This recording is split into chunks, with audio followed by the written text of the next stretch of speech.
자, 오늘 같이 보실 성경 구절은 여러분들이 매우 듣기 싫어 하실 수도 있는 그런 성경 구절이겠지만, 자, 그러나 우리가 하나님의 입장에서 또 한번 생각을 해 본다면 아버지 하나님께서 우리들에게, 여러분들에게 꼭 이 성경 구절을 들려주지 말아야 하는 그런 법은 또 없는 그런 성경 구절이 되겠습니다. 그 성경 구절이 히브리서 10장 26절입니다. 자, 이 성경 구절에서 뭐라고 이야기를 하느냐 한 말이죠. 사도 바울이 그랬죠. 자, 우리 인간이, 성도가, 혹은 교회 리더가, 혹은 목회자나, 혹은 은사 받았다고 자기네들 막 주장하는 그런 사람들이 있죠. 다른 사람보다도 더 나는 강하고 특별한 은사를 받았다라고 주장하는 사람. 좌우지간 모든 부류의 기독교인들을 포함한 그런 대상입니다. 대상이 모든 기독교인이에요. 자, 뭐라고 그랬냐면 사도 바울이 일단 하늘에서 내려오는 진리의 지식을 접한 다음에 지속적으로 의도적으로 나쁜 줄 알면서, 사악한 줄 알면서 남을 해치는 그러한 일이 되고 자기 자신을 해치는 그러한 일이 된다는 것을 잘 알면서 그럼에도 불구하고 의도적으로 나쁜 짓을 계속하면, 즉 죄를 계속 하나님 앞에, 사람 앞에 계속 지면 이라고 이제 시작하죠. 구절이. 그런데 놀라운 내용이 나와요. 그 바로 다음에. 그러한 사람에게는 더 이상 그 사람의 죄를 위한, 죄에서 회복을 위한, 죄의 용서를 위한 희생이 남아있지 않다. 희생해 줄 사람이 더 이상 남아있지 않다 이거예요. 희생물을 바쳐야 하나님 앞에 우리가 용서를 받는 거고, 예수님도 우리들 위해서 돌아가 주셨어야 우리가 죄 용서도 받을 수 있는 건데, 지속적으로 나쁜 짓인 줄 알면서 남을 해하고 자기를 해하는, 특히 남을 해하는 일을 많이 하겠죠. 그런 사람들은 자기의 이익을 위해서 그렇게 의도적으로 계속해서 영원히 죄를 의식적으로 지어대는 사람에게는 더 이상 희생당할 만한, 그 사람의 죄를 위해서 희생당할 만한 재물도 남아있지 않고 예수 그리스도도 더 이상 남아 계시지 않다 이 소리예요. 죄 용서 못 받는다는 거죠. 그러니까. 그리고 그 다음 구절에 보면요, 뭐라고 적혀 있냐면 이러한 사람에게는 하나님의 진노의 불과, 진노의 판결과 심판만 남아있어서 그러한 사람을 집어삼킬 것이다 라고 나와 있습니다. 성경 구절이에요. 자, 중요한 영어 성경이기 때문에 한번 짚고 넘어가겠습니다. 히브리서 10장 26절이에요. If we sin willfully after we have received the knowledge of the truth, there remains no more sacrifice for sins. 자, 이 말이 무슨 말이냐? If we sin. 만약에 if는 뭐뭐 한다면이라는 소리죠. 뭘 한다면 we sin. 우리가 죄를 진다면. 그런데 어떻게 죄를 짓느냐? willfully. willful 그러면은 의도가 가득 찬. 그래서 willfully 그러면 의도가 가득 차게 일부러 의식적으로 죄를 진다면, 자, after 라고 나왔습니다. 뭐만 후에, 자, 뭐한 후에 we have received, 우리가 받은 후에 의도적으로 죄를 진다면, 그 뭘 받은 후냐? The knowledge of truth, 진리의 지식. 그러니까 하늘나라에 관한 여러 가지 신비로운 그러한 현상들과 일과 하나님에 관한 지식과 구원에 관한 지식과 여러 가지를 이제 다 받은 사람들이 있어요. 하늘나라의 신비한 신유의 은사라든가 뭐 예언의 은사라든가 그 하나님께서 갖가지 좋은 것들을 다 다른 사람들에게는 보여주지 않는 좋은 것들을 다 보여줘서 하늘나라에 관한 여러 가지 종류의 지식으로 가득 찬 그런 사람들이 있습니다. 생각보다 많아요. 그래서 그렇게 되면 그런 사람에게는 there remains 그러면은 뭐뭐가 남아 있다라는 소리예요. 그 there remains 그 뭐가 남아 있냐? No more 아무것도 더 이상 있지 않는 게 남아 있다 이 소리예요. No more 그 뭐가 있지 않느냐? No more sacrifice 그 사람의 죄의 용서에 대한 희생 제물이 더 이상 남아있지 않다 이거예요. 더 이상 죄 용서 받지 못한다는 거예요. 그런 의미입니다. 이게 어디까지가 하한선이고 어디까지가 상한선인지는 뭐 아무도 몰라요. 하나님하고 자기 자신만 아는 겁니다. 하나님하고 그 죄를 지은 그 사람 자신 사이에서만 알 수 있는 거예요. 하한선이 죄를 어디까지 지면 하나님께서 이제 용서를 해주시고 어디 이상을 또 지면은 용서를 안 해주시고 이건 인간적으로 알 수 없어요. 하나님의 나라는 수학 공식이 아니죠. 함수가 아니죠.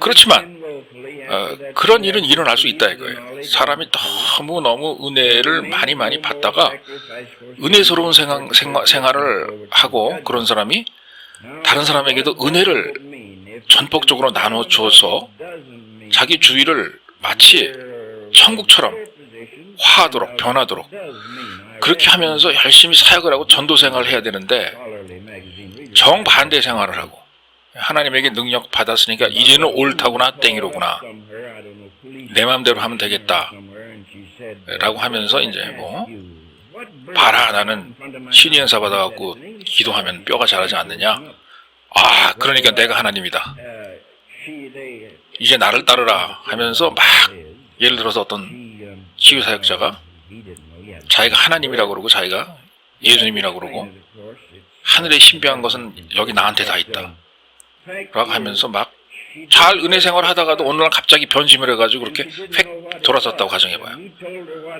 그러면은 그쯤 되면 하나님께서 이런 일을 버리시겠죠. 그죠? 그런 사람한테는 더 이상의 죄 용서가 없을 수 있다라고 가정을 한번 해볼 수 있겠죠. 그죠? 이것도 물론 뭐 확실한 건 아닙니다. 뭐 하나님하고 본인 사이에서만 알 수 있는 거예요. 그 누구도 판단은 못하지만 한번 적당히라도 가늠을 해서 지혜스럽게 한번 상상을 해볼 수 있다 이겁니다. 자, 사실 이러한 성경 구절은 매우 어려운 성경 구절일 수 있기 때문에 많은 기독교인들에 의해서 잘못 풀이가 되고 잘못 이해가 되질 수도 있는 그런 소지가 있습니다. 그러나 항상 기억하세요. 여러분이 성경 읽다가 여기 이런 구절이 왜 여기 있어 이상하네? 라고 생각될 때 있죠.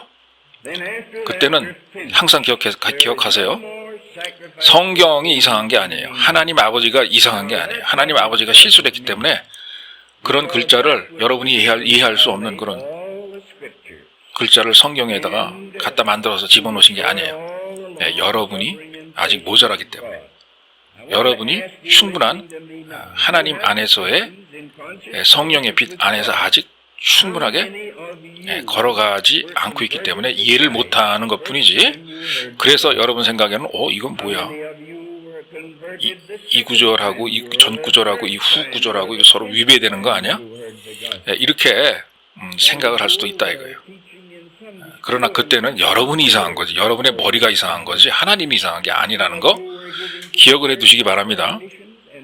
사람의 심리는요 항상 자기 자신한테 불리하잖아요. 자기가 뭐 잘못해가지고 뭐 분리해서 무슨 죄값을 치러야 되는 그런 상황에 봉착을 하잖아요. 그러면 사람의 본능이라는 게 이게 이상하네. 나는 이런 줄 몰랐는데 이렇게 이제 질문을 해야 되는 게 사람의 본성이에요. 그래서 이제 그렇게 좀 이해를 하시고요. 넘어갑니다. 그 다음으로. 자, 이 구절은 너무나 유명한 구절이기 때문에 말이에요. 목사님들이 아주 사악한 그러한 사람들을 위해서 일종의 몽둥이로서 사용을 하는 그런 구절입니다. 아니면 자기 자신의 잘못에 대해서 많이 자책을 하고 죄책감이 들어서 자기 자신에게 스스로 벌을 내려야 되겠다 라고 하는 사람들에 의해서 또 많이 사용되어지는 그런 구절이기도 해요. 그런 면이 있죠.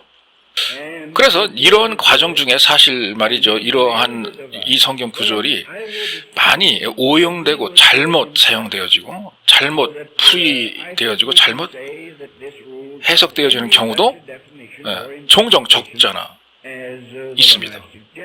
그리고 사탄은 이 구절을 또 어떻게 사용하느냐? 하나님은 금방 기분 나쁘시면 화를 잘 내셔가지고 그의 백성들을 몽둥이로 후려치는 것을 좋아하는 그런 하나님이시다 라는 그런 또 오해를 만들어내면서 사탄은 이 구절을 교묘하게 또 이용을 해서 성도들의 심리를 또 교란을 시킵니다. 그래서 마치 하나님이 폭군이나 독재자인 것 마냥 잘못된 그런 하나님에 대한 인상을 갖도록 만들어냅니다. 사람들의 마음속에서. 사탄이 그렇게 역사를 해요. 그리고 사탄이 이 구절을 또 어떻게 또 이용을 하냐 말이죠. 제가 여러 사람하고 대화도 나눠보고 전화 통화도 해보고 상담도 해보고 그래서 잘 아는데요. 사탄이 이 구절을 가지고 또 일반 기독교인들의 그 양심을 갈기갈기 찢어놓습니다. 자꾸 양심의 가책이 들게 해가지고 고통을 주고 괴로움을 줘요. 자, 제가 가만히 보잖아요. 그러면 아주 일반 기독교인들보다도 더 착하고 더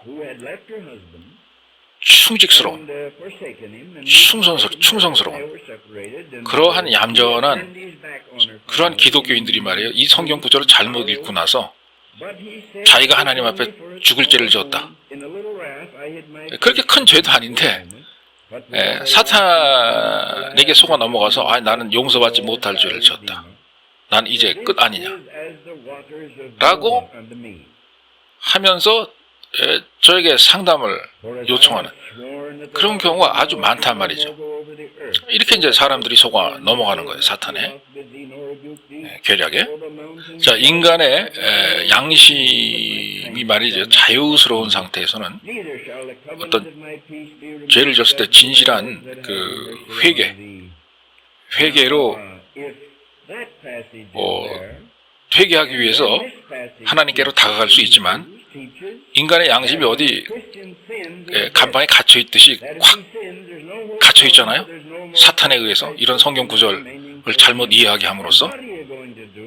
그러면 그때는요, 그런 상처받은 양심을 가진 사람은요, 회개가 아니고 아주 절망으로 빠져드는 그러한 경험을 하게 되는 거예요. 절망이라고 하는 고속도로를 달려서 타고 들어가 파괴라고 하는 그런 종착역에 이르게 되죠. 자칫 잘못하면. 그런데 사실 교회에 출석하고 있는 많은 성도들 중에 이러한 고통과 번민에 쌓이는 사람들이 생각보다 많습니다. 그래서 다시 제가 말씀드립니다만 히브리서 10장 26절은요. 마귀가 아주 곧잘 사용해서 착한 기독교인들을 파멸로 이끌려고 아주 교묘하게 아주 잘 사용하는 그런 구절이라는 거 여러분 알아두셔야 됩니다. 제가 다시 한번 강조합니다. 자, 어떤 사람들은 이런 질문을 할 수 있어요. 자, 이게 성경 구절인데, 자, 성경이라면 어떻게 성경이 성도에게 올가미가 될 수 있느냐, 이렇게 질문할 수 있겠죠. 그런데 여러분, 베드로는 공교롭게도 이런 점을 성경을 통해서 지적을 하고 있어요. 자, 사람이 파괴가 될 때 말이에요. 사람이 망할 때 어떻게 망할 수가 있느냐?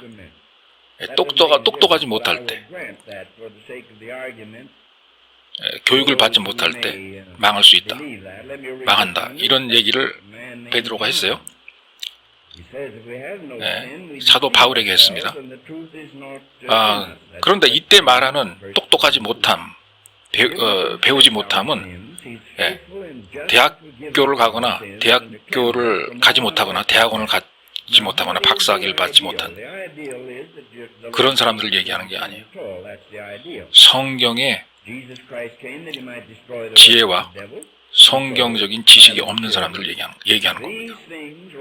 이렇게 하나님의 말씀의 지식이 짧을 때 그때 스스로 자멸할 수 있다 라고 분명히 지적을 했어요, 베드로가.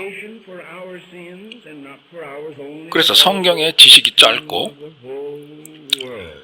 자기 자신의 양심을 잘 수호하거나 잘 관리하지 못하는 그러한 사람들에게 마귀가 이 성경 구절을 교묘하게 이용해서 긍지로 몰아넣는다 이 소리죠.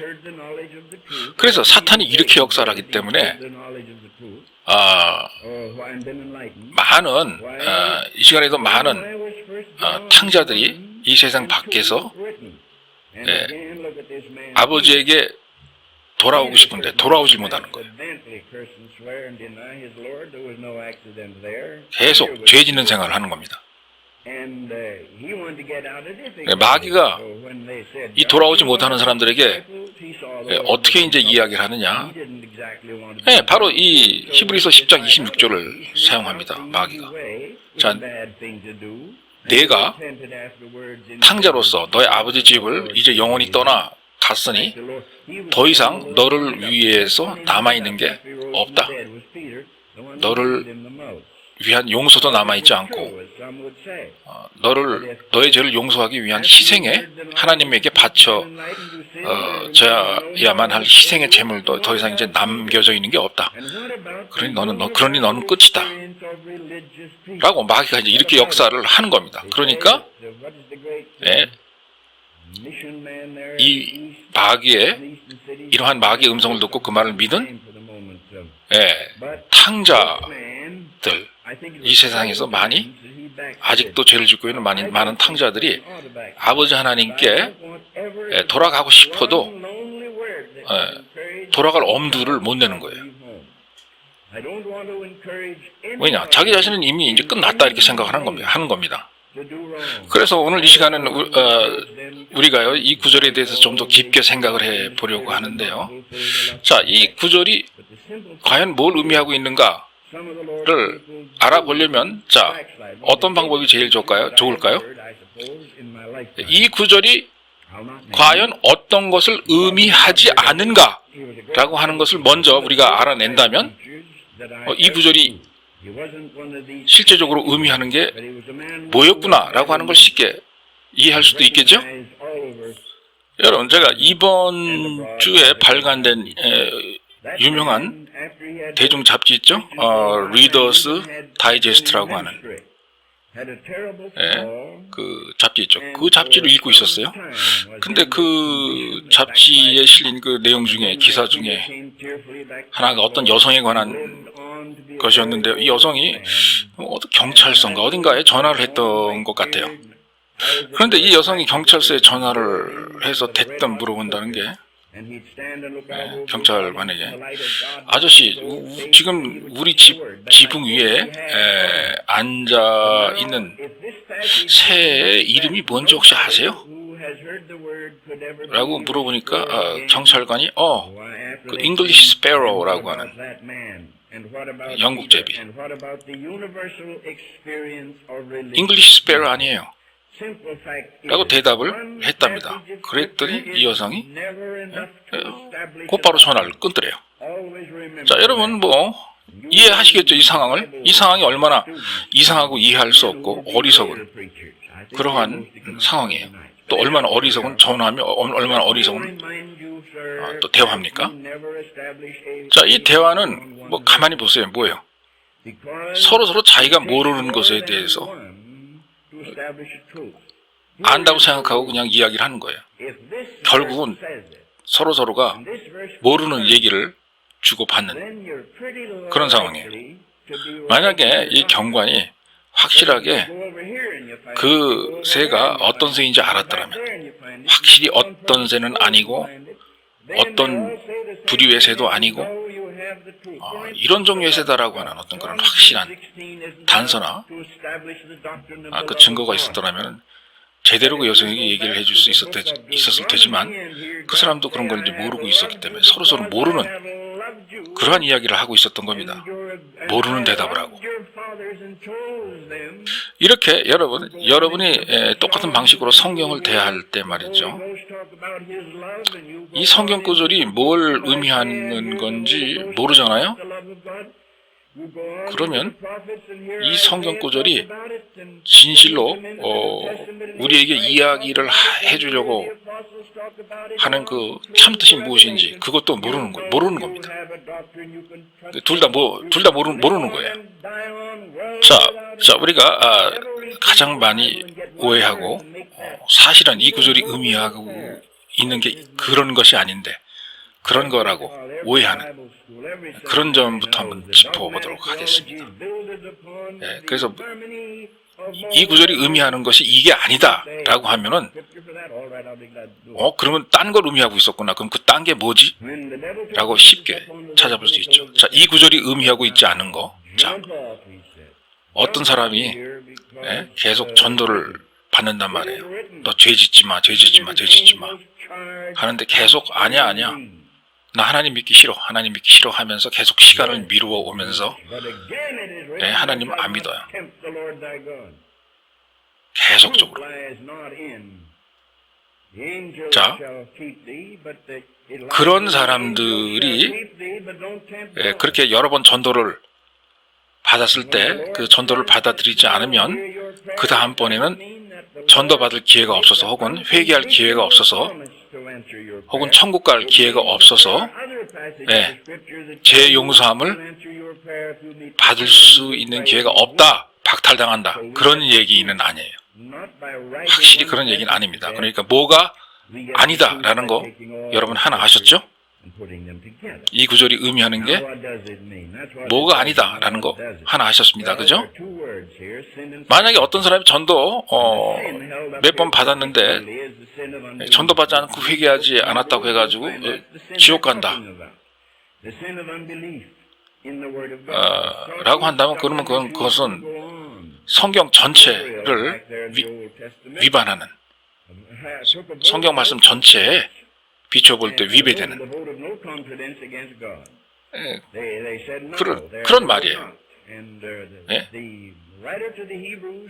10년 후에라도 회개할 수 있고 이 사람은 20년 후에라도 회개할 수 있고 지금 당장 누가 수백 번 전도를 해도 받아들이지 않았지만 언젠가는 회개할 수 있을 거 아니에요? 그런데 지금 100번 전도했다고 이 사람이 회개 안 하네. 그러니까 끝이야. 너는 더 이상 예수님도 이제 존재하지 않고 하나님의 제 용서하심도 이제 더 이상 존재하지 않아. 이제 끝이야. 가 아니라는 얘기예요. 그렇죠? 자, 제가 이렇게 여러분에게 질문을 한번 해보죠. 여기 앉아 계신 분들, 이 교회 오늘 나오신 분들 다 구원받으신 그런 기독교인들인데, 자, 여러분 중에 과연 몇 명이나 제일 처음에 여러분 과거 몇십 년 전으로 거슬러 올라가서 제일 처음 여러분에게 누군가가 전도를 했는데 그때 전도 받자마자 나 기독교인 될래요, 회개합니다 라고 해서 처음 전도 받자마자 기독교인이 된 사람이 여기 과연 몇 사람이나 있을까요? 여기? 몇 사람이나 있을까요? 그리고 또 질문 하겠습니다.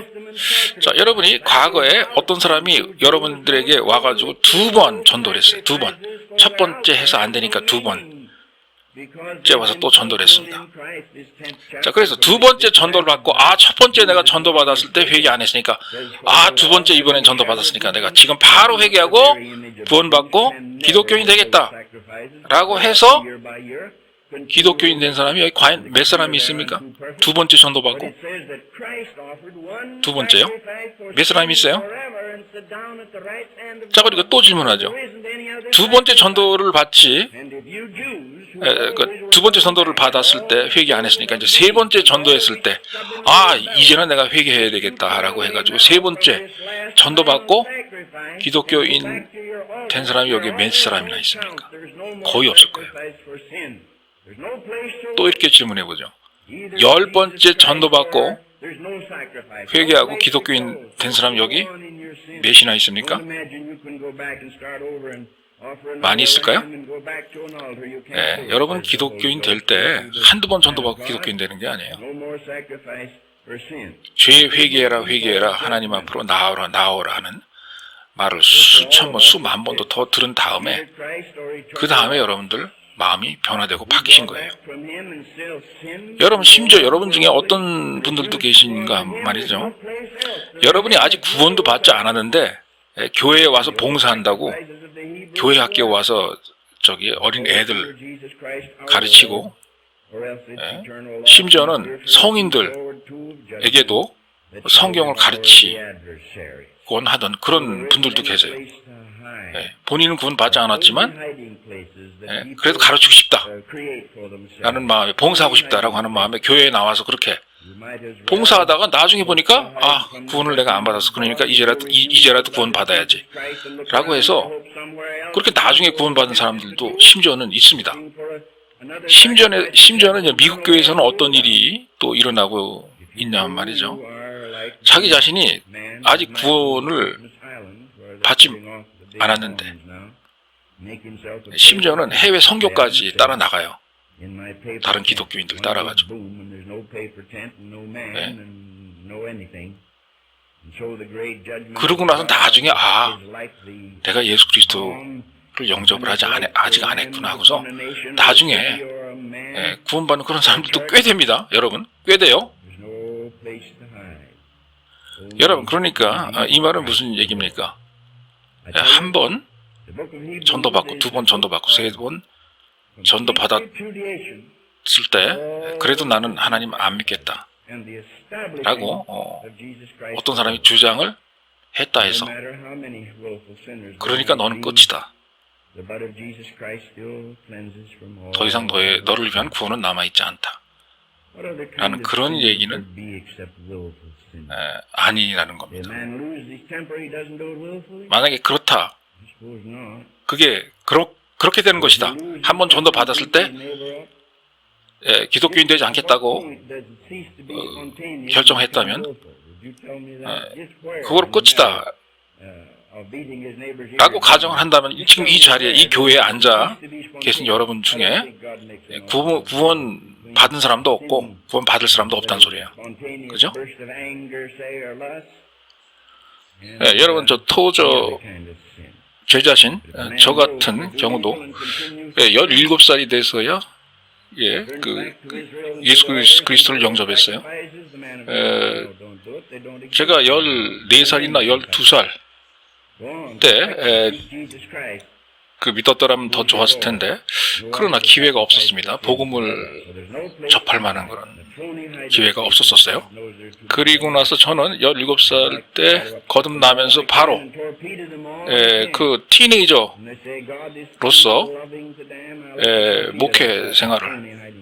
목사 생활을 시작했어요. 어린 나이지만 복음을 설교하는 그런 설교자가 되었었습니다. 자, 그러면 제가 17살이 아닌 12살이나 14살 때 예수 그리스도를 영접하지 않은 것이 크게 죄가 될까요? 버림받을 만한 큰 죄가 될까요? 아닐 것입니다. 아마 그런 것이었다면 아버지 하나님께서도 우리에게 이야기를 해주셨을 거예요. 그렇게 하라고. 그러나 아버지 하나님께서는 오히려 그 반대로 우리에게 얘기를 하시죠. 죄를 용서하라. 타인의 죄를 용서하라. 사람들의 죄를 용서하라. 어느 정도 용서를 하느냐? 하루에 70번을 죄를 지은다 하더라도 그런 식으로 7번을 더 용서해라. 70번을 죄를 졌는데 또 70번을 또 죄를 지고 그 다음에 70번을 또 죄를 지고 70번 또 죄 지고 그 다음에 또 70번 또 70번 또 70번 또 70번 해서 7번씩 이렇게 죄를 져도 용서해 주라고 그랬어요. 자, 이렇게 아버지 하나님께서 우리 보고도 그렇게 하라고 하시는 거로 미뤄봐서 여러분, 아버지 하나님도 우리를 대할 때 그렇게 대한다라고 우리가 생각을 해야 되겠죠? 예, 아버지 하나님도 우리를 그렇게 용서를 해주신다 이거예요. 우리 보고 딴 사람의 죄를 그렇게 용서를 해라, 이렇게 명령을 하셨으면요. 그렇기 때문에 어느 기독교인이 신앙생활을 하다가 죄를 졌다 해서 그 이후로 희망이 기독교인으로서 희망이 없어진다라는 그런 생각은 이제 잘못된 생각이라고 할 수 있겠죠. 성경에도 위배되는 그러한 사상이고요, 생각이고요. 자, 제가 즐겨서 읽는 성경 구절이 하나 있는데요. 그리고 이 구절은 저에게 찾아오는 분들 중에 상담을 위해서 찾아오시는 분들 있죠. 그 중에서도 여성분들 아주 큰 근심에 쌓여서 마음에 어마어마한 스트레스를 받고 신앙적인 문제에 부딪혀서 이제 저에게 올 때 그런 분들에게 읽어주는 그런 성경 구절인데요. 제가 조금 전에 말씀드린 그 성경 구절의 내용도 간략하게 요약해 보면은요. 자, 잘못을 저질러서 버림받은 어느 여인에 관한 그런 이야기인데요. 남편이 내쫓았어요. 버림받았어요. 자, 그러나 하나님 아버지께서는 어떻게 그 여인을 이루어하시냐? 내가 너에게 진노하는 것은 잠깐뿐이라. 이제 조금 시간이 지나면 너의 기쁨이 다시 너에게 찾아오고 너의 행복이 다시 회복되리라는 그런 얘기를 하고 있습니다. 용서해 주신다는 거죠, 하나님 아버지께서도. 자, 이렇게 용서해 주시고 회복하게 해주시는 하나님 아버지를 우리가 기억하지 않고 어떤 기독교인이 큰 죄를 한번 졌다고 이제 더 이상 그 사람에게는 용서라고 하는 게 남아있지는 않다 라는 생각을 잘못하게 된다면, 그렇게 잘못 생각하는 사람들이 있다면, 자, 그런 사람들에게 물어보고 싶은 게 있어요. 그러면 이사야서 54장은 어떻게 되는 거예요? 그리고 시편 51편의 내용 가지고는 이제 어떻게 하실 겁니까? 이런 질문하고 싶어요. 자, 그리고 시편을 쓴 사람이 누구예요? 이 사람도 하나님 앞에 의도적으로 잘못된 그런 행위인 줄 알았지만 의도적으로 죄를 크게 범했던 사람이에요. 다윗 얘기하는 거죠. 간단히 말하면 어느 유부녀를 독차지하기 위해서 유혹을 해서 죄를 범하고요. 그리고 그 유부녀의 남편은 전쟁의 최전선으로 내보내서 이제 죽게 합니다. 이제 살인을 한 거예요. 이렇게 의도적으로 사악한 줄 알면서 이런 짓을 했다 이거예요, 다윗도. 그러나 이 다윗이 시편 51편을 쓰면서 뭐라고 그럽니까? 하나님 아버지, 저를 용서해 주시고 저에게 자비를 베풀어 주세요라고 하는 말을 하죠. 그리고 자기 자신의 죄를 말끔히 도말해 주세요. 없애달라고 그럽니다. 하나님 아버지께. 자, 만약에 여러분 이 다윗이 자기가 큰 죄를 한번 치면 더 이상 돌아갈 길이 없고 회개할 길이 없고 회복할 길이 없고 자기의 죄를 깨끗이 할 그런 방법이 없다는 걸 알고 자기는 그걸 끝이다. 지옥 가고 마는 것이다. 라고 만약에 생각을 했더라면 왜 이런 시편 51편을 썼을까요? 하나님 아버지, 죄를 용서해 주십시오. 나는 죄인입니다. 기회를 주세요. 라는 그런 내용의 기도를 왜 올렸을까요? 하나님 아버지께. 네? 죄 한번 졌다고 지옥 가는 거면 하나님 아버지 이제 난 지옥 갈 준비가 됐으니까 지옥으로 보내주세요. 지옥으로 가십시다. 라는 기도를 해야지 저의 죄를 용서해 주세요. 저에게 다시 한번 살아날 수 있는 기회를 주세요. 회생할 수 있는 기회를 주세요. 나는 죄인입니다. 라는 기도를 왜 했겠어요? 다윗이 하나님에게.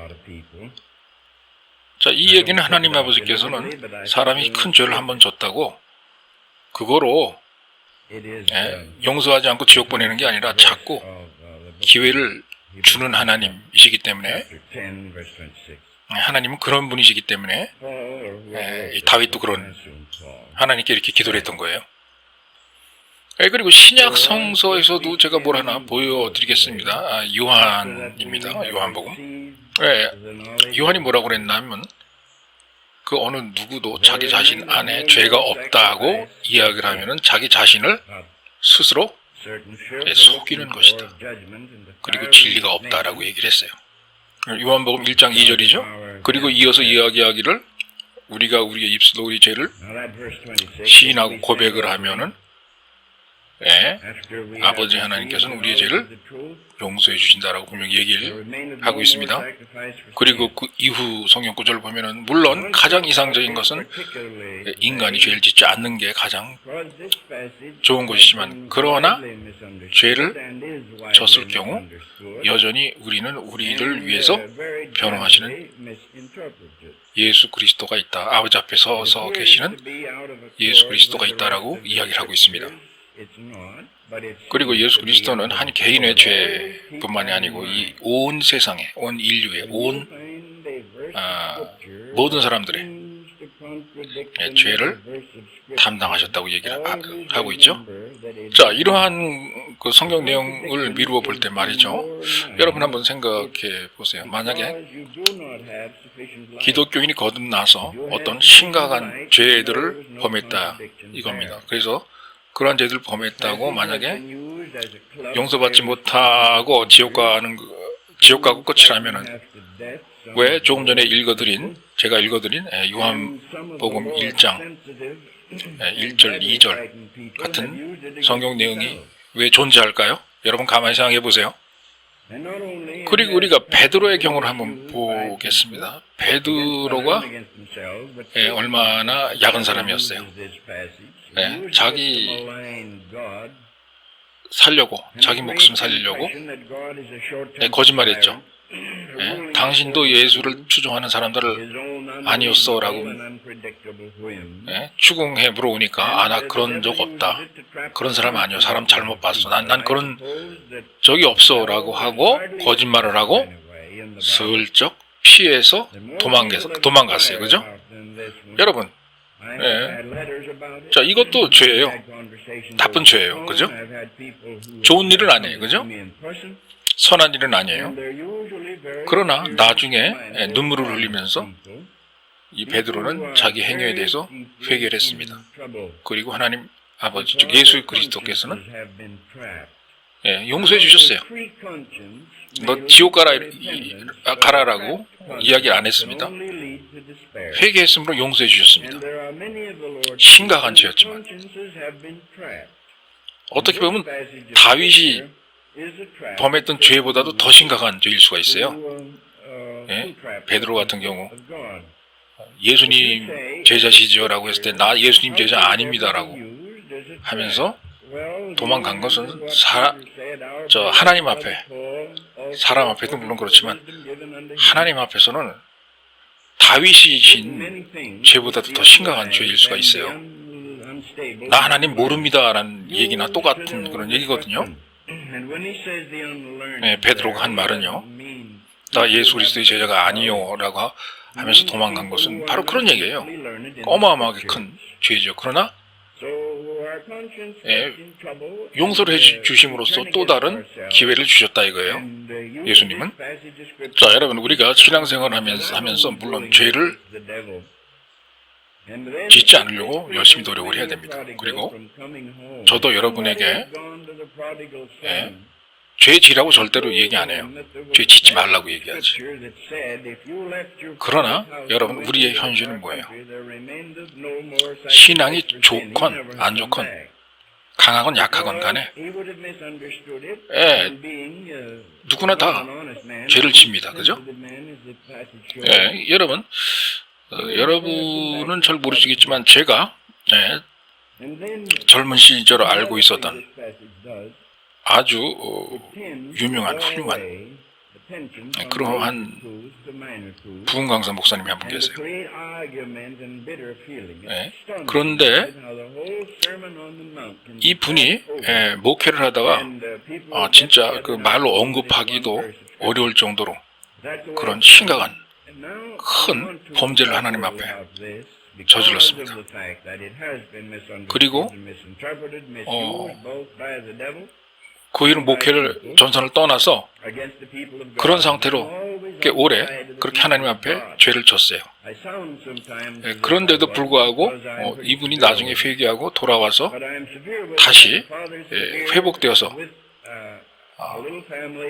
하나님 앞에 크게 쓰임을 받고 다시 자기 자신의 강대상 앞으로 돌아와서 많은 사람들에게 감동을 주는 그런 설교조가 다시 된 것을 제가 봤습니다. 자, 하나님 아버지께서 우리가 큰 죄를 갖다가 졌다고 해서 절대로 용서하지 않고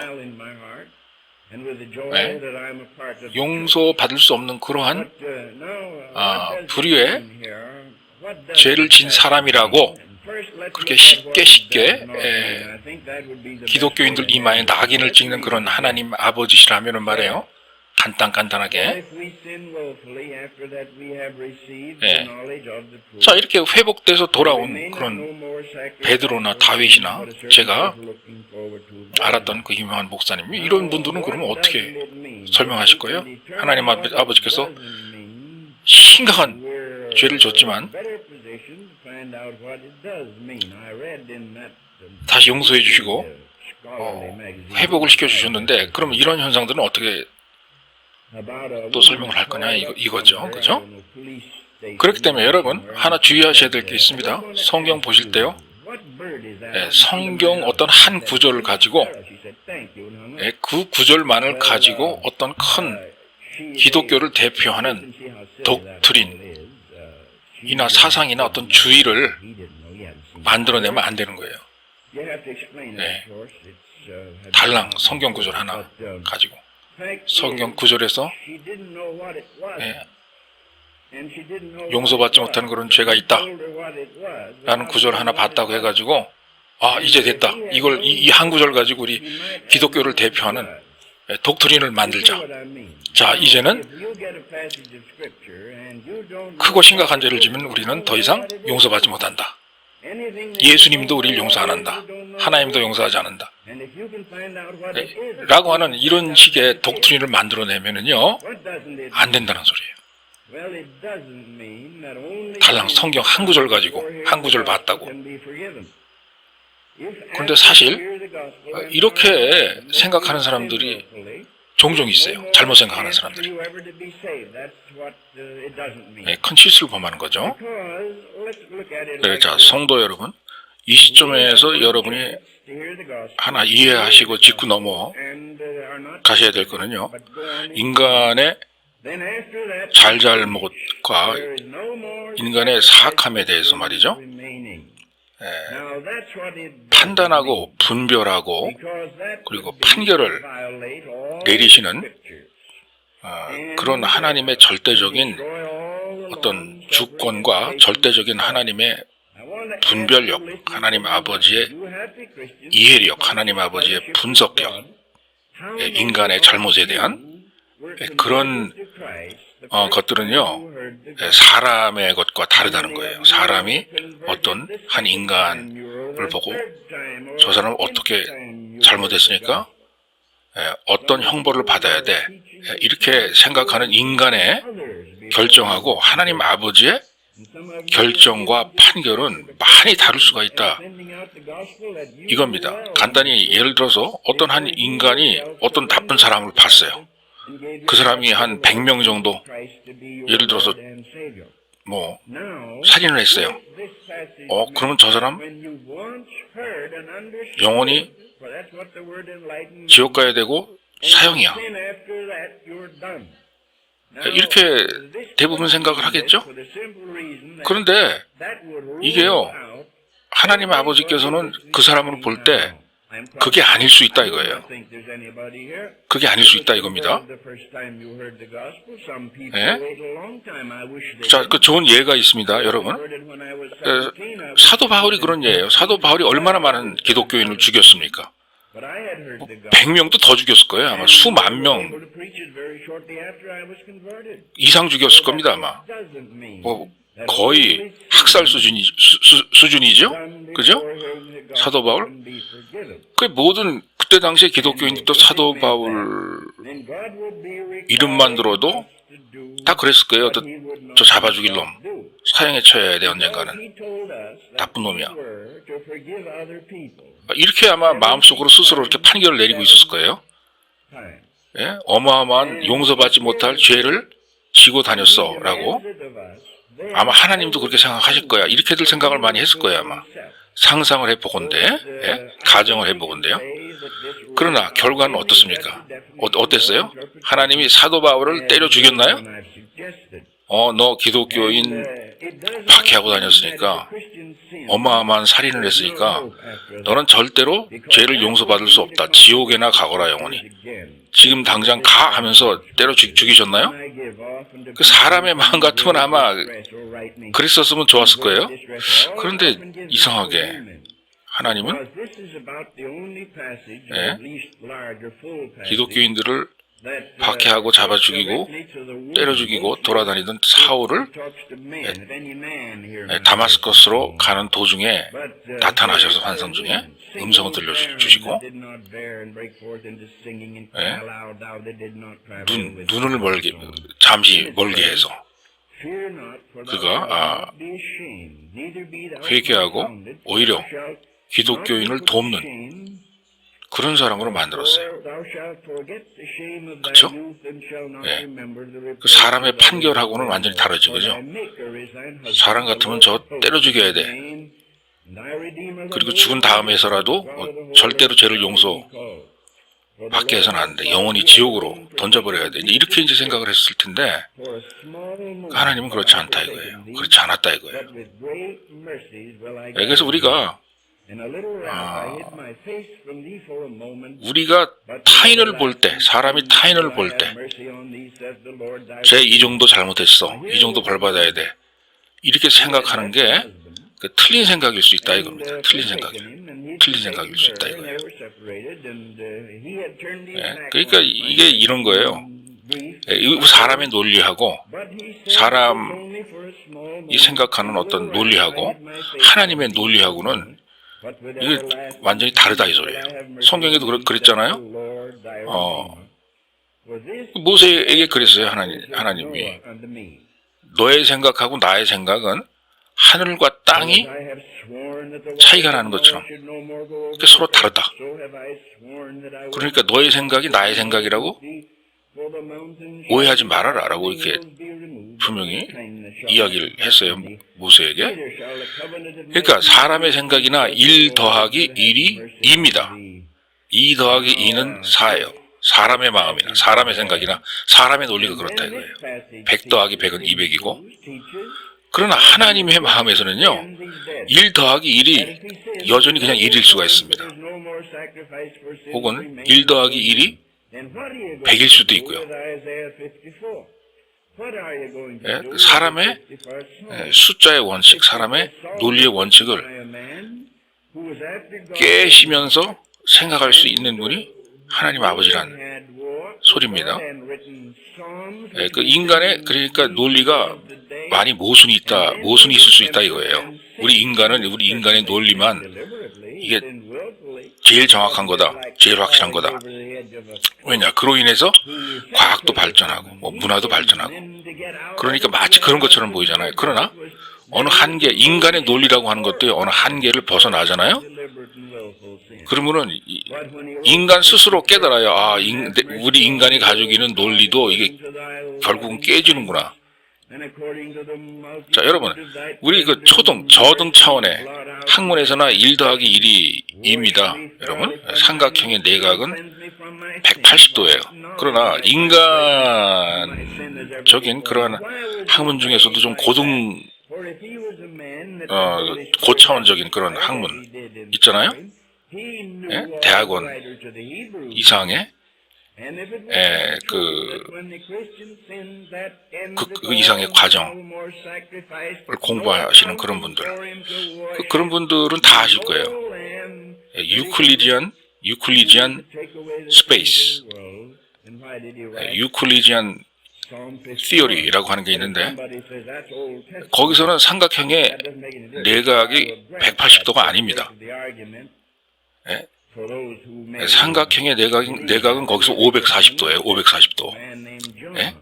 말이 안 되잖아요. 그죠? 어떻게 삼각형의 내각이 540도예요? 180도지?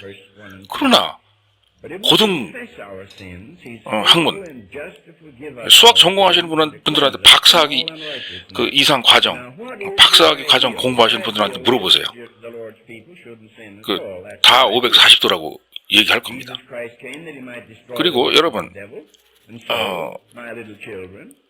고등 현대 물리학에 있어서 고등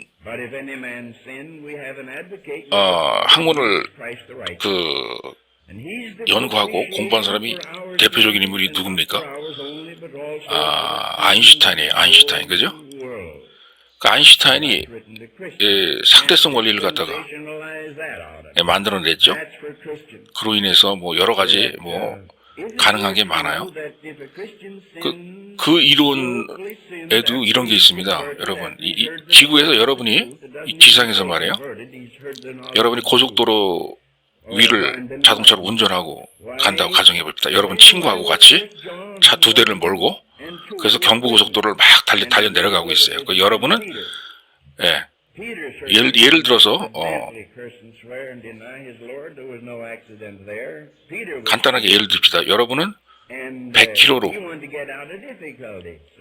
달려 내려가고 있어요. 그런데 여러분 친구는 옆에서 110km로 달려 내려가고 있어요. 그러면 여러분 친구를 볼 때 여러분 친구가 얼마나 더 빨리 가고 있는 걸로 보여요?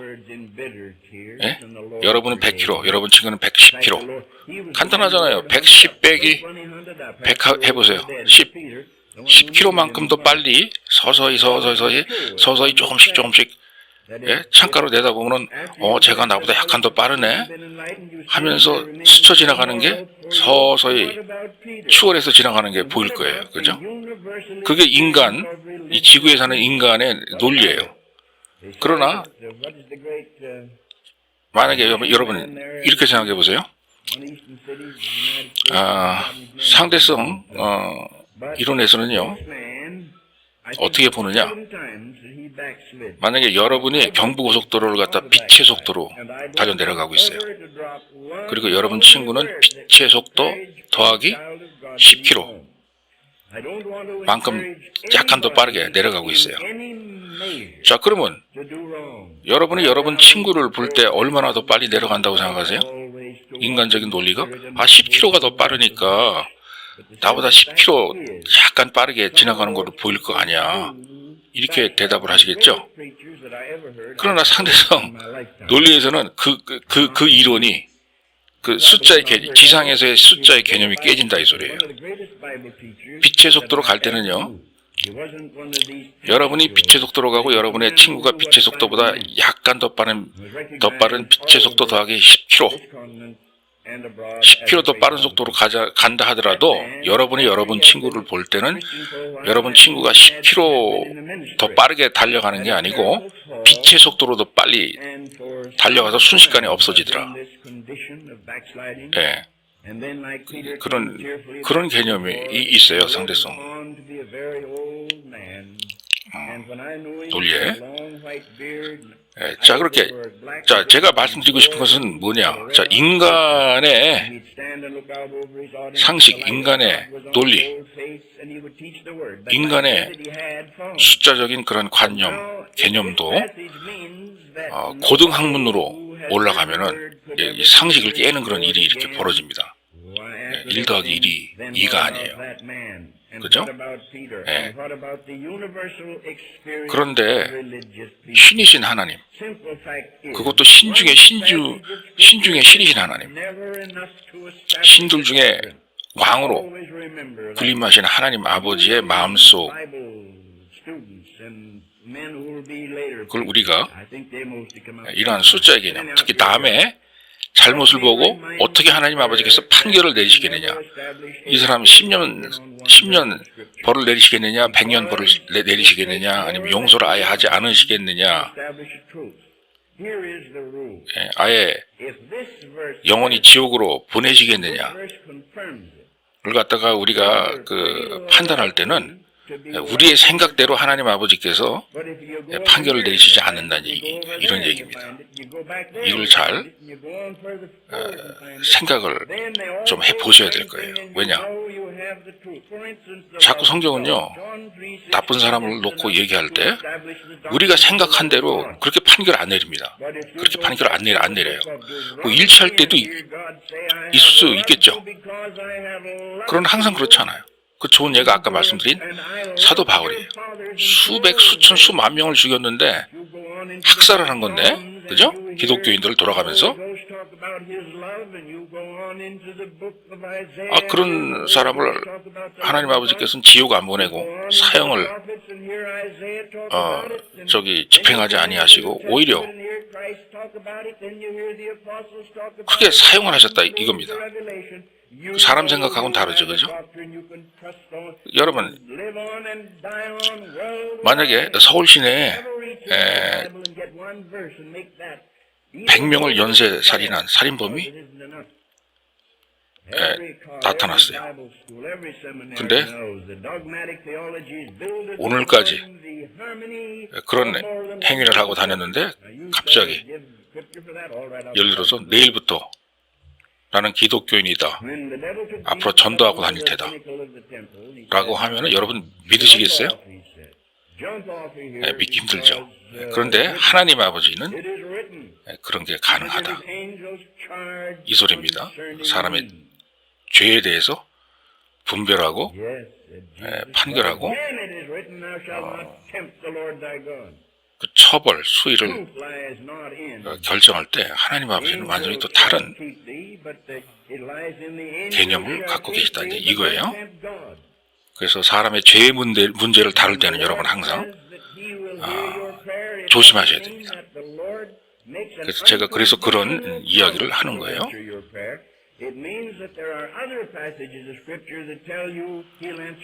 그렇기 때문에 우리 기독교인들이 하나 명심해야 될 것은요, 누군가가 심각한 큰 범죄를 저지르는 것을 갖다가 알거나 목격하거나 누구를 통해서 소문을 들었다, 그래서 확실히 그 사람이 무슨 죄를 졌다 한다 하더라도 성경 한 구절 달랑 읽고 성경에 죄를 용서받을 수 없는 그런 상태까지 이르는 사람이 있다고 그랬으니까, 즉 용서받을 수 없는 죄라고 하는 게 분명히 있다고 적혀 있으니까 저 사람이 저런 것 같아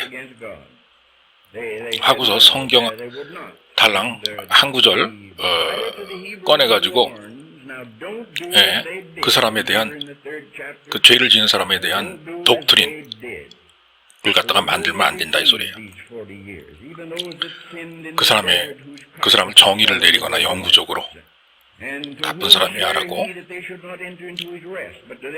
그리고 그 사람에 대한 어떤 사상이나 관념을 자기 마음속에 이렇게 함부로 만들면 그것도 하나님의 뜻이 아니다 이겁니다.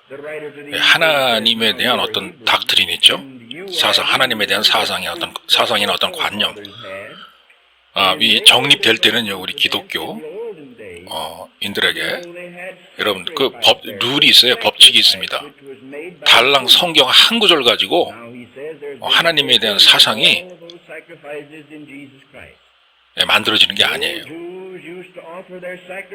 만약 그렇게 해서 사상이 만들어진다면요, 기독교 사상이 뭐 하루에도 뭐 수만 가지 사상이 만들어질 수 있다는 소리예요. 성경 한 구절 한 구절 툭툭툭 다 그냥 꺼내가지고 이런 사상 저런 사상 저런 사상 이런 사상 하면서, 그리고 많이 이제 남용이 된다는 얘기죠. 그리고 잘못된 어떤 사상도 만들어질 수 있다는 그런 얘기고요.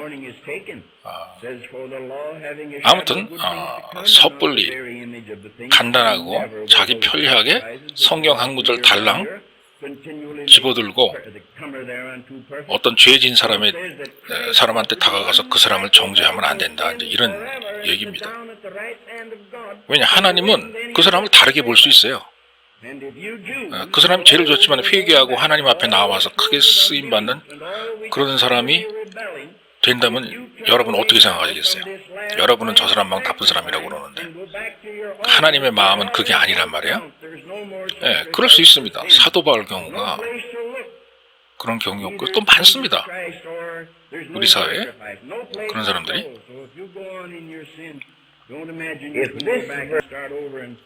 그렇기 때문에 성도 여러분, 어떤 한 사람이 하나님 앞에 용서받을 수 없는 죄를 졌느냐 안 졌느냐, 이런 것을 갖다가 이런 어려운 일을 판단할 때는요, 성경 달랑 한 구절 여러분 읽었다고 결론을 내리면 안 돼요. 다른 구절도 또 찾아내고, 또 다른 연관성 있는 또 다른 구절도 또 찾아내고, 구약에서도 찾아내고, 또 신약에서도 찾아내고, 여러 그 성경 구절을 갖다가 찾아내서 종합적으로 생각을 해 봐야 된다 이겁니다. 그렇게 되면 대부분의 경우 한 개인의 생각이 틀렸다 하는 그런 사실을 발견하게 되는 경우가 많아요. 조금 전까지는 이 성경 구절 한 구절을 읽고서 내 생각이 맞았는 줄 알았는데, 아이고 다른 성경 구절을 몇 개 더 읽어보니까 내 생각이 100% 맞은 게 아니네, 이렇게 느낄 수가 있다 이 소리예요. 자, 여러분, 하나님의 사랑에 대해서 요한복음 3장 16절에 언급을 해놨죠. 자, 이 구절을 가지고 하나님의 사랑에 대한 덕트린, 하나님의 사랑에 대한 크리스찬 사상, 관념, 개념을 이제 만들어 볼 수가 있습니다. 이런 하나님의 사랑에 대한 얘기는 이 요한복음 한 구절뿐만이 아니고 구약 몇천 년 전으로 거슬러 올라가도 여전히 존재해요. 하나님의 사랑에 대해서 신명기에도 존재하고 시편에도 존재하고 이사야서에도 있고요. 그리고 신약의 다른 성서에도 언급이 되어 있고요. 그리고 많은 사도들에 대해서 또 의해서 이야기가 되어져 있고요. 자, 이렇게 충분한 근거들이 있을 때 우리가 하나님은 사랑이다 라고 하는 사상이나 관념을 만들어내도 안전하다 이거예요. 그리고 이 성경 구절과 연관된 여러 가지 자료들을 따져놓고 분석해 볼 때 말이죠. 그렇기 때문에 여러분, 다시 한번 강조합니다만은 특히 사람의 용서받을 수 없는 그런 죄, 그런 문제를 정의하는 데 있어서 어떤 성경 구절 달랑 발견해가지고 어떤 한 개인이 죄를 짓는 것을 보고 어떤 결론이나 어떤 그 결말에 다다르면 안 된다 이 소리예요. 그 위험한 생각입니다. 신학자들도요, 신학대학교에서 연구에 연구를 거듭하며 어떤 기독교적인 사상을 만들어낼 때는요, 달랑 한 구절 읽고서 만들어내는 게 아닙니다. 그 사람들도 방대한 성경 자료를 수집해가지고 또 수정하고 또 수정하고 한참 동안을 다시 생각해보고 또 생각해보고 그렇게 해서 현대 기독교 사상이 나온 거예요. 달랑 성경 한 구절 읽고 끝이다. 그러니까 이걸 사상으로 하자. 이렇게 되는 게 아닙니다. 자, 마귀가 예수님을 성전 꼭대기로 데리고 올라가가지고 뭐라고 그랬어요? 한번 내려 보라고 그랬죠. 네가 하나님의 아들이니까. 그래도 안 죽을 거 아냐라고 이야기하면서 뛰어내려 보라고 그랬어요. 그리고 마귀가 뭘 이용했습니까? 성경 구절 한 구절 딱 한 구절 이용했어요. 예수님에게. 뭐라고 그랬냐? 성경 구절에 한 구절 나와 있는 거 있지 않느냐 그랬어요. 자, 네가 하나님의 아들이니까 네가 뛰어내리면 하늘의 천사들이 와서 너를 시중 줄 거다. 라고 그러지 않았느냐? 라고 하면서 성경 한 구절을 달랑 갖다 댔습니다. 자, 이렇게 성경 한 구절 가지고 어떤 사상이나 이념이나 하나님의 뜻에 관해서 정의를 내리면은 크게 실수하는 겁니다. 위험한 거예요. 마귀가 그런 짓 하는 거 아니에요? 지금 마귀가? 그죠? 마귀도 성경 이용하잖아요. 그 성경 구절을 갖다 대자 마귀가. 자, 예수님이 뭐라고 그랬습니까? 자, 예수님의 대답이 마귀야 너처럼 성경 딱 한 구절 가지고 그러는 거 아니야. 여기 다른 구절도 있어 하면서 다른 구절 갖다 댔어요. 그 구절이 뭐냐? 이 성경에는 너의 주 하나님 아버지를 시험하지 말라라고 쓰여 있다. 라는 대답을 했어요, 마귀에게. 그러니까 마귀는 예수님한테 성경을 갖다 댈 때는 그거는 싹 빼놓고, 바로 그 다음 구절입니다, 그게. 그것만 싹 빼놓고 그 앞구절만 싹 갖다 댄 거예요. 예. 예수 그리스도에게 마귀가 이런 짓을 한다 이겁니다. 여러분, 물론 천사들이 우리에게 와서 우리를 돕습니다. 보호하는 거 맞아요. 하나님께서 그렇게 지시하는 거 맞습니다. 그렇다고 해가지고 여러분 무조건적으로 아무런 제한 조건 없이 모든 상황에 다 여러분들이 하라는 대로 하는 게 아니에요. 기도도 어떤 제한 조건 없이 무조건 다 응답되는 게 아닙니다. 물론 성경에 하나님 아버지께서 여러분의 기도에 응답하시겠다라는 그런 말이 있지만 또 다른 성경 구절을 보면은요, 기도에 응답을 하시되 하나님의 뜻에 그 기도의 내용이 적합하고 합당하고 하나님께서 원하시는 그러한 일일 때 그때에 한해서 응답을 해주겠다라고 쓰여 있어요. 이렇게 성경 구절을 여러 군데를 종합적으로 다 살펴봐야 됩니다. 그렇기 때문에 우리가 하나님의 뜻, 진리를 알려면은 달랑 어떤 한 구절이나 지나가는 한 가닥의 어떤 우리 마음속에 스쳐 지나가는 한 가닥의 생각 가지고 뭐 결정될 게 아니고 전체를 다 봐야 돼요. 전체를 다 연구를 해야 됩니다. 자, 우리가 죄와 죄에 대한 희생 이라고 하는 말을 많이 사용하죠. sin과 sacrifice, 그죠? 구약 시대도 그랬죠. 누군가 죄를 지면은 그 죄에 대한 희생물을 바쳐야 됐어요. 자, 우리가 죄에 대해서 얘기를 가장 많이 우리 시대에서 하는 하는데 그 죄가 뭐가 제일 많습니까? 예, 예수 그리스도를 믿지 않는 죄. 그 죄가 가장 크다고 생각들을 하죠. 그리고 하나님의 말씀인 성경을 믿지 않는 그런 죄를 가장 큰 죄라고 많이들 생각을 합니다. 그런데 예전 구약시대 이스라엘 백성들의 행동을 보잖아요. 그 사람들의 행동도 지금 우리가 현대시대에 살아가는 사람들의 행동이랑 엇비슷했어요. 하나님의 말씀과 약속을 믿지 말자. 믿을 수 없다라는 그런 행동을 했었습니다. 이스라엘 백성들도요. 그런데 히브리서를 보잖아요. 뭐라고 우리에게 경고를 하시느냐? 하나님께서 그렇게 반항하던 고든 마음을 가지고 반항하던 이스라엘 백성들의 예를 들어 주시면서 현대 시대를 살아가는 기독교인들에게 그렇게 하지 말아라 라고 경고를 하고 계세요. 그 사람들이 했던 것처럼 똑같은 행동을 하지 말아라 라고 말씀하셨어요. 히브리서 3장에 나와 있죠. 그때 그 당시 이스라엘 백성들이 그랬던 것처럼 너희들은 오늘날 그러지 말아라 라고 그랬어요.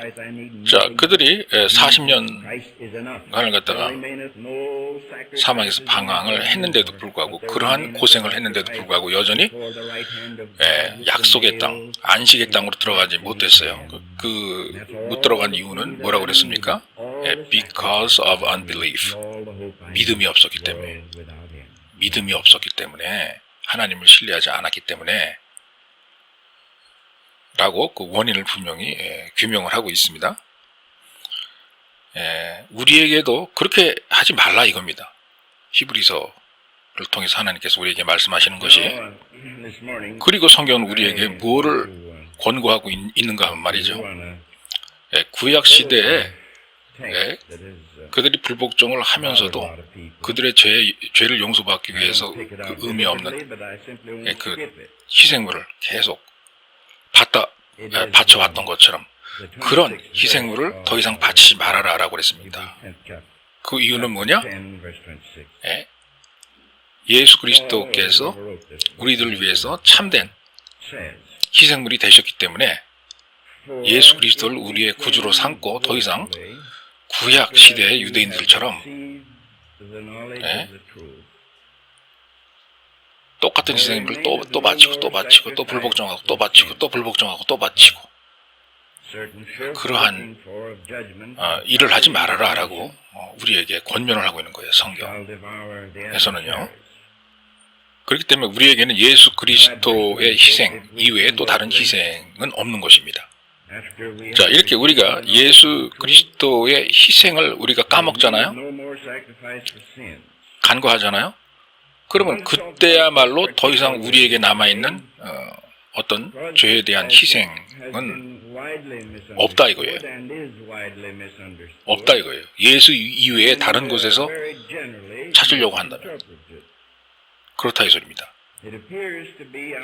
그리고 어떤 기독교인이 예전에 유대인들처럼 계속해서 지속적으로 광야에서 방황하면서 계속 지속적으로 하나님 앞에 죄만 짓고 불복종만 하고 믿지 못하겠다 하면서 평생을 그렇게 살아온다.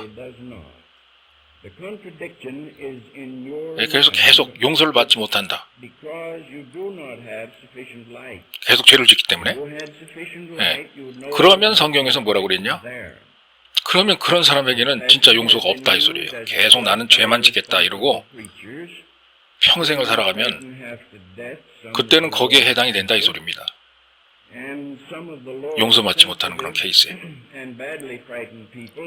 죽는 순간까지 나는 예수를 미워하겠다. 예를 들어서 하나님 못 믿겠다. 태어나면서부터. 그러면 그런 케이스에 해당이 될 수 있다 이 소리예요. 그래서 죄를 갖다가 말이죠. 의식적으로 의도적으로 자기가 지으려고 그것이 나쁜 짓인 줄 알면서 지으려고 계속 예수를 부인하고 나쁜 짓을 하잖아요. 그러면 그런 사람에게는 더 이상의 죄의 용서에 대한 희생이 남아있지 않다 이 소리예요. 그래서 두 가지밖에 없는 거예요. 사람의 인생 앞에 예수 그리스도의 영원한 사랑을 받아들이든지 아니면 무섭고 두려운 하나님 아버지의 영원한 판결을 받아들이든지 그 두 가지 하나밖에 없는 겁니다. 그 이외에 다른 숨을 수 있는 장소가 없어요. 우리 사람에게는. 그런데 많은 사람들이 가만히 보면요, 예수 그리스도를 피해가지고 딴 데 가서 자기만의 숨을 장소를 이제 마련해 놓습니다. 그렇게 되면 이게 어떤 거나 마찬가지인가 말이죠. 누가 어느 외딴 지역에 가가지고 아무도 몰래 종이 텐트를 살짝 지어놓고 거기에 몰래 들어가서 나는 이제 안전하다 라고 생각하는 거하고 똑같아요. 자, 어떻게 되겠어요?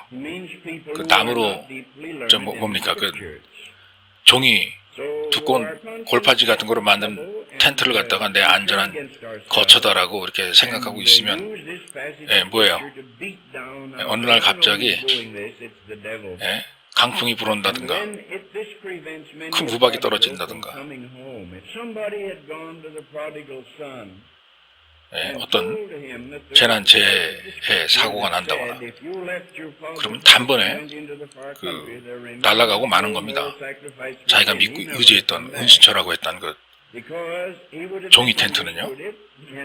이렇게 되는 거예요. 예수 그리스도를 피해서 딴 데 가가지고 자기가 만들어 놓은 피난처를 안전한 지대라라고 생각하고 기거하는 사람은 그런 모습이나 똑같다 이 소리예요.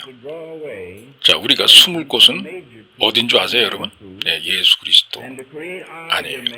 예수 그리스도 안으로 도망 들어가서 우리가 숨어야 되는 겁니다. 예수 그리스도의 품만을 우리의 진정한 안식처로 삼아야 되는 거예요.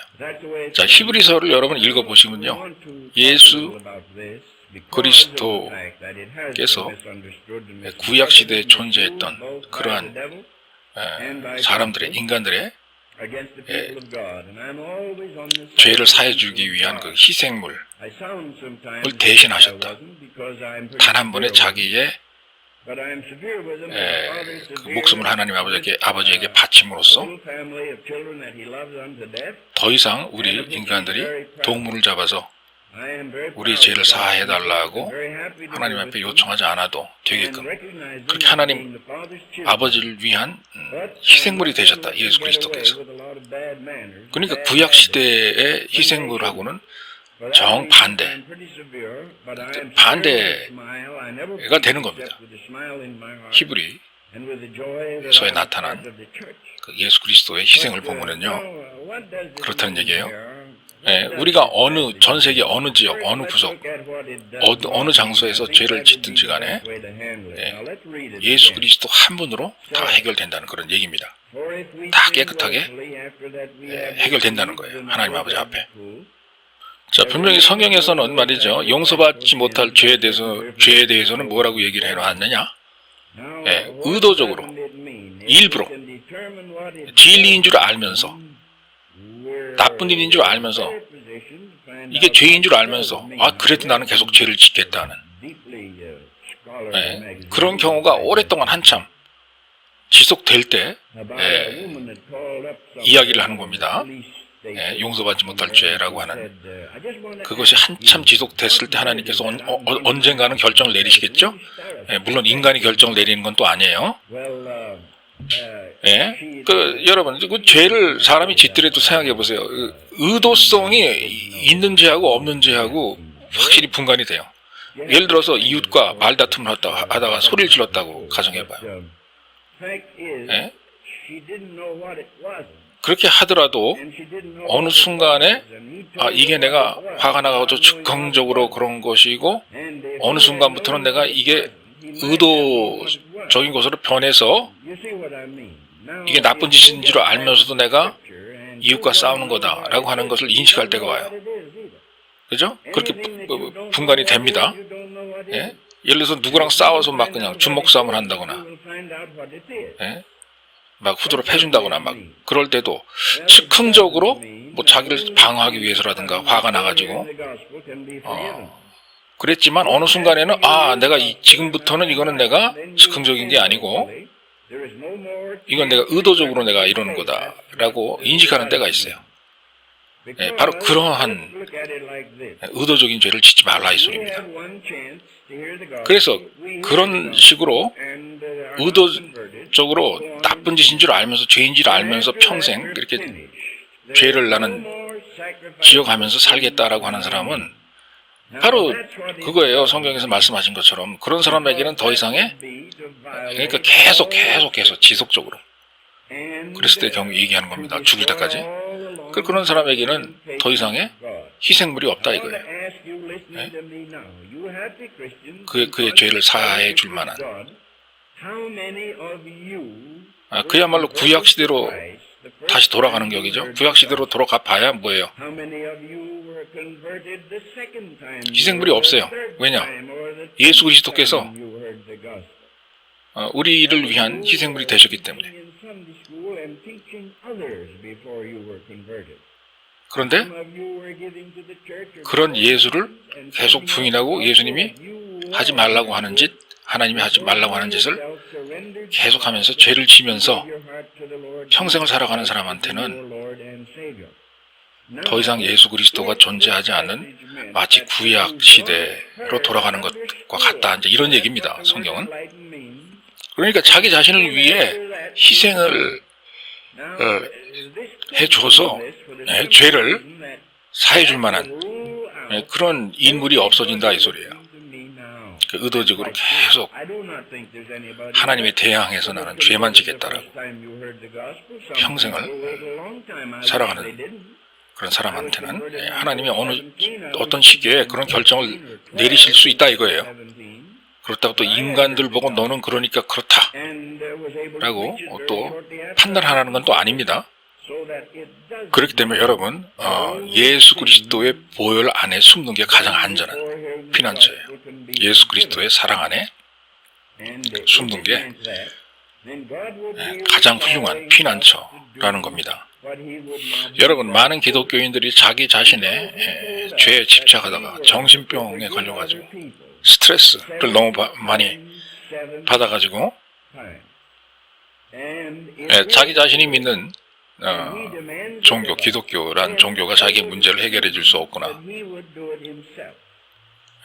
나는 이 죄에서 용서함을 받을 수 없구나. 라고 이렇게 생각하는 사람들이 종종 있어요. 그러나 하나 명심하세요. 성경에서 용서받을 수 없는 죄라고 명시하면서 기록된 것은 딱 한 가지 종류밖에 없어요. 성령님의 대항해서 반항하거나 모독하거나 성령의 일을 방해하는 성령 방해 제 이외에 용서받지 못하는 죄는 없다는 것을 기억을 하시기 바랍니다. 그래서 여러분이 가지고 있는 죄에 대한 관념과 죄에 대한 개념 혹은 그에 따르는 걱정들 때문에 마음이 괴롭고 스트레스를 많이 받는다. 그리고 항상 두려워하면서 걱정을 해야 된다.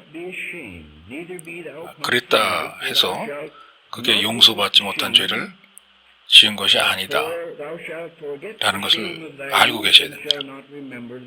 하나님 앞에 용서받지 못하는 죄는 또 따로 있어요. 정신적으로 걱정이 되고 스트레스 받는 자기 자신의 과거의 죄악에 대해서 그런 스트레스를 많이 받았다고 죄의 용서를 내가 못 받았구나 라는 게 아니라는 겁니다. 자, 일반적으로 보잖아요. 그러면 자기가 용서받지 못할 죄를 졌다고 오해하면서 막 마음속에 괴로워하고 후회하고 자기의 행동을 되돌아보는 그런 사람들은 자기 자신이 용서받지 못할 죄를 졌다 이렇게 생각했지만 실제로 따지고 보면은 용서받을 수 있는 죄를 진 거고요. 네, 오히려 반대로 말이죠. 진짜 용서받을 수 없는 그런 죄를 짓는 사람은 후회하는 마음도 없어요. 뉘우치는 마음도 없습니다. 자기 삶을 되돌아보는 그런 경우가 없어요. 예, 오만하고 자랑스럽게 자기가 잘못함에도 불구하고 계속 잘한다고 그러고 계속 죄를 짓습니다.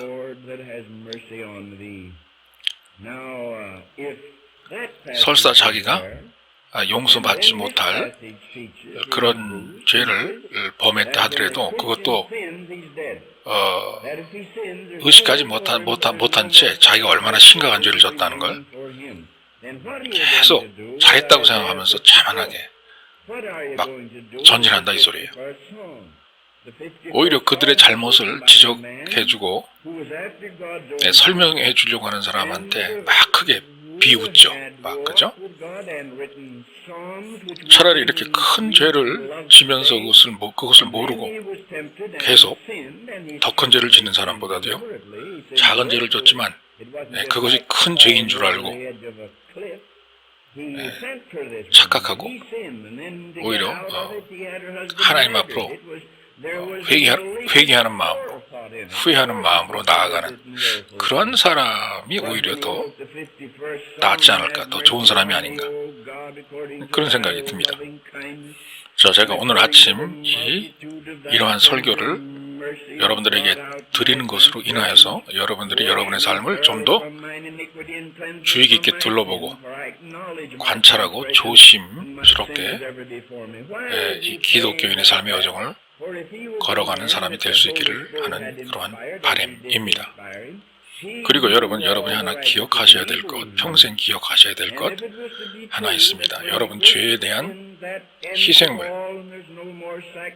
그 희생물은 예수 그리스도시고 예수 그리스도 이외에 하나님 앞에 다른 희생제물은 있을 수 없으며 유일하게 여러분의 죄를 사하여 주실 수 있는 분은 예수 그리스도 한 분이라는 것을 명심하시고 살아가시기 바랍니다.